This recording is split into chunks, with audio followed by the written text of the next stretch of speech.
जय Hind dear student. देखिए ये साइनोनिम का दूसरा वीडियो है। ऑलरेडी पहला वीडियो हो चुका है, ठीक है। तो बहुत ही इंपॉर्टेंट सीरीज चल रहा है। चूँकि साइनोनिम का वीडियो जो है कि 2-3 दिन से नहीं आ रहा था, अब इसको कंटिन्यू रखा जाएगा। तो साइनोनिम का सेशन हो या वन वर्ड का हो या एंटोनिम का हो, सारी चीज़ें कंटिन्यू हो रही हैं। तो आप इस चैनल पर नए तो ज़रूर सब्सक्राइब करके इसका नोटिफिकेशन बेल ऑन कर दीजिएगा।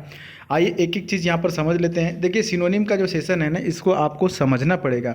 वर्ड्स मीनिंग तो बहुत सी हैं, लेकिन ऐसा ही पढ़ना पड़ेगा जो एग्ज़ाम में आती हैं। और ख़ास करके अगर आप इनको समझते चलेंगे तो ईजिली होगा, नहीं तो याद कितना याद करेंगे। थोड़ा सा इसको समझिएगा। जैसे कि मान लेते हैं कि यहाँ पर ऑप्शन क्वेश्चन नंबर 1 जो दिया हुआ है उसमें लिखा हुआ है फागो, ठीक है। फार्गो का मतलब होता है त्यागना, किसी भी चीज़ को छोड़ना, ठीक है। तो जब बात करते हैं इसके सिनोनिम की, तो यहाँ पर देखिए ऑप्शन नंबर ए सी हो जाता है, यानी कि रिनाउंस। रिनाउंस का मतलब भी क्या होता है? छोड़ना, ठीक है।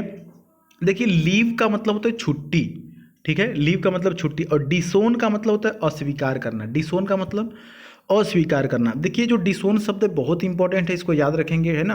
देखिए जब आप सिनोनिम पढ़ते हैं या एंटोनिम पढ़ते हैं तो दोनों एक दूसरे का, समझ लीजिए कि एक ही सिक्का का दो पहलू है। खास करके जब आप सिनोनिम पढ़ते हैं तो एंटोनिम भी तैयार होता है, तो ध्यान रखेंगे। ऑप्शन नंबर डी में यहाँ पर लिखा हुआ है डियर स्टूडेंट एक्यूमिलेट। एक्यूमिलेट का मतलब होता है संचय करना। क्लियर। नेक्स्ट क्वेश्चन यहाँ पर देखते हैं। अगला जो शब्द है आपके सामने लिखा हुआ है कि रेसिपिएंट। रेसिपिएंट का मतलब क्या होता है? रेसिपिएंट का मतलब होता है प्राप्तकर्ता, ठीक है। तो इसको रिसीवर्स बोलते हैं। क्या बोलते हैं? रिसीवर्स, मतलब कि प्राप्तकर्ता, दैट इज रेसिपिएंट। क्लियर। बाकी के ऑप्शन देखिए। क्रिएटर का मतलब क्या होता है? क्रिएटर का मतलब होता है रचनाकार या कि फिर निर्माता। डोनर का मतलब क्या होता है? जो दान करता है, दानकर्ता बोल सकते हैं, ठीक है। लास्ट वाला जो ऑप्शन है आपके सामने देखिएगा, इंस्टिगेटर्स। जो वो लोग क्या करते हैं? इंस्टिगेटर्स। इंस्टिगेटर्स का मतलब भड़काना, ठीक है। इन्वेस्टिगेशन दूसरा होता है, इन्वेस्टिगेटर दूसरा होता है। तो इंस्टिगेटर्स का मतलब क्या होता है? भड़काना। अगला जो आपके सामने शब्द है यहाँ पर देखिएगा, ये लिखा हुआ है क्या? फ्रंटिरियर। फ्रंटिरियर का मतलब क्या होता है? सीमांत। फ्रंटिरियर का मतलब सीमांत। तो इसका जो सिनोनिम है वो बाउंड्री हो जाएगा। क्या हो जाएगा? बाउंड्री, सीमांत। लैंडमार्क का मतलब क्या होता है सर? लैंडमार्क, लैंड का मतलब जमीन होता है, मार्क का मतलब चिन्ह, यानी कि जमीन का कोई चिन्ह, कोई भी सीमा है उसका चिन्ह, दैट इज लैंडमार्क।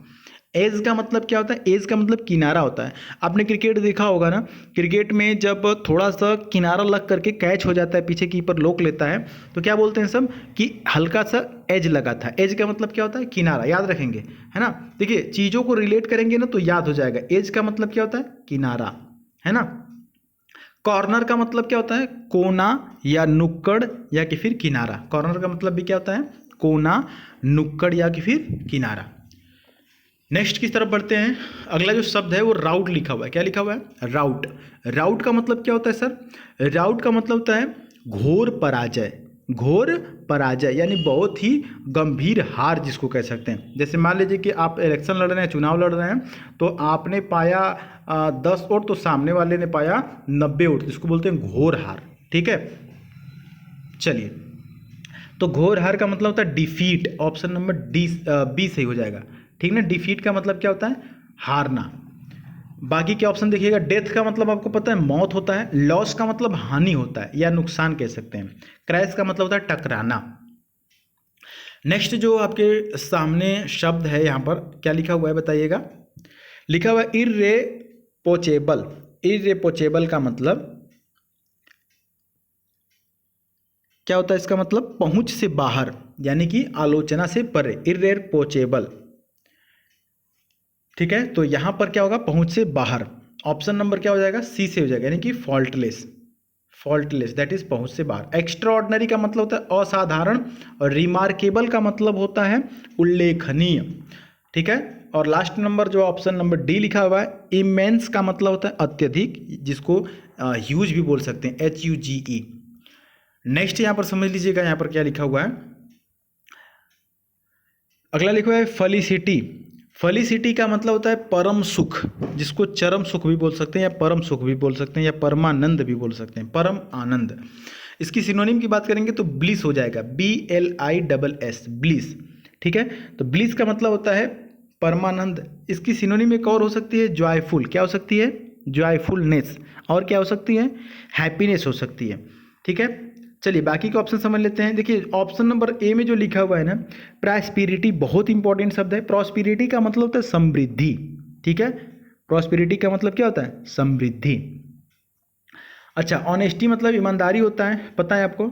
सारो का मतलब दुख होता है, ये तो पता है, लेकिन सारो का एक और सिनोनिम हमें चाहिए, तो सारो का सिनोनिम आप कमेंट बॉक्स में कमेंट करेंगे। फिलहाल के लिए इतने ही वर्ड्स। मैं एक चीज़ और इसमें से बताना चाह रहा था आपको, वो चीज़ मुझे छूट गया यहाँ पर।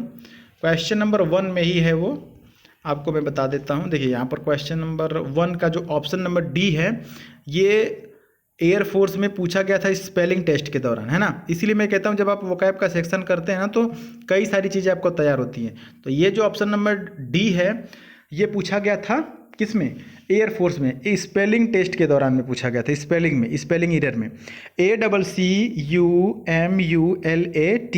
एक्यूमुलेट। एक्यूमुलेट का मतलब होता है संचय करना।